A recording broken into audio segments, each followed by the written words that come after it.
So we do have our first caller of the night on the line holding, and that is Marty. Thank you for joining us. And what is your question this evening, Marty? Is it possible to get a divorce without getting a lawyer involved? Things are just really tight, and I just don't know if I can afford to hire somebody. Would it be possible for my wife and I to use the same lawyer to work everything out? Thank you for your call. What's your advice for Marty? All right, so the answer is yes and no. So it is possible to get divorced without a lawyer. I don't recommend it, but sometimes it's a financial reality. The court is going to hold you to the same standard as if you did have a lawyer, however. And so that means your paperwork has to be right. But Mississippi does have a provision for an irreconcilable differences divorce. That's what we call no-fault divorce. But ultimately, you and your wife have to agree to everything. So you have to agree to the divorce itself and then all the terms. And a lot of times, that's where the hang-up is, the terms, meaning custody and the custody schedule and the support provisions. But if everything can be agreed and then everything's reduced to writing, then the answer is yes, but you still have to follow the same rules and procedure that an attorney would be held to. The second part of that question is no. And the second question was, can the same attorney represent both of us? And that answer is no, even if y'all agree to everything. And the reason for that is the attorney owes an obligation to the client. And that obligation cannot be divided. And by virtue of a divorce, it would require it be divided. It's a big conflict of interest is what it sounds like if you try to represent both, because somebody's going to get a better end of the deal than the other, and the person on the short end of the stick is going to say, wait a minute, how'd you represent both of us? You couldn't do that. That's where I see the problem. That is exactly right. Now, there is a hybrid provision where y'all could both hire the attorney. Okay. And that attorney is... Do you recommend that? I was going to say that. Yeah. But I just want to make sure. But that attorney could draft the papers and do the process the right way and almost serve as like a scrivener or a mediator of sorts. Not very common, but possible. Okay. Okay. Good. Well, let's talk about the cost because I know you have what we call contingency fees, That's right. so you will front the costs to represent someone. So when someone's injured and they come to us, they normally can't afford a lawyer because they're not working and things like that, and so we're allowed to pay for reasonable litigation case expenses like depositions, ordering medical records, things like that, and allows them to get back on their feet, allows them to really take on a big corporation or insurance company. Matthew, in family law, you get paid a completely different way. Would you explain that to us? I'll be happy to. And it's actually prohibited. It's against the rules to do contingency fees in family law in Mississippi. I'm not allowed to take a portion of the settlement.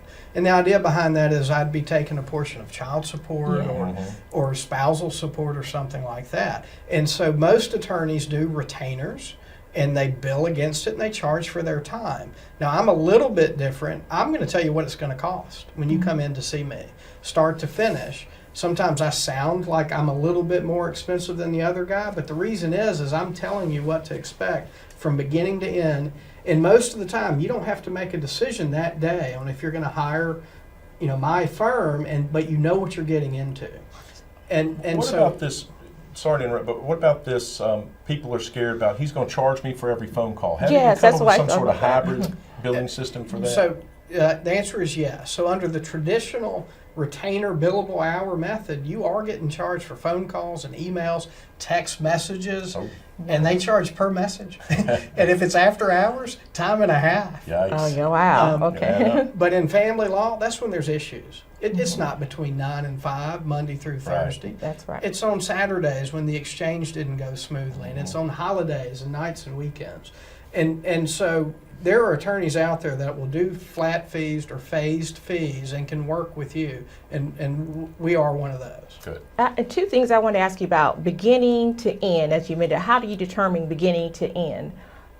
And like from the time, let's say, the end, because sometimes court issues may go on for years, or do you kind of have a time frame? When does it end? Yeah, we know when it starts, but when does it end? All right, so in all candor in family law, it may never end until that child is grown. Now, having said that, your case is going to end. It's going to end with a final judgment. Now, that doesn't mean it could never be changed, but most cases, they have a beginning, and that's when you file, and they have an end when it results in a judgment. And then within that, I define the phases of a case or of a trial. And most of them have phases. They have this initial phase that's front end loaded. They have a discovery phase where the lawyers do their due diligence and ask questions that get answered under oath. We can do depositions, and that's true in what Rocky does in his practice and my practice, where we get to interview the people and we can ask them anything we want for the most part. Wow. Just about. That they have Under to oath. answer under oath. That's Okay. exactly right. And the reason you do that is to pin them down, and then you have an answer you can count on. And then it culminates in either a settlement or a trial. And the trial is going to result in some type of judgment, and that's the end of the case, unless It somebody's rears its head later. somebody's aggrieved and they want to do an appeal. All right, and my last question, real quick. Programs like legal aid, if someone can't afford an attorney, well, maybe you may be more expensive than some of the other legal services. Are there places like that out there? Yeah, so there's a handful of programs in Mississippi. Number one is Mississippi Center for Legal Services, and they provide civil work for low-income families in Mississippi. Additionally, there's something locally here called the Mississippi Volunteer Lawyers Project, and the NVLP also represent families, and they have some criteria to qualify, but they will help you in your family law case. All right.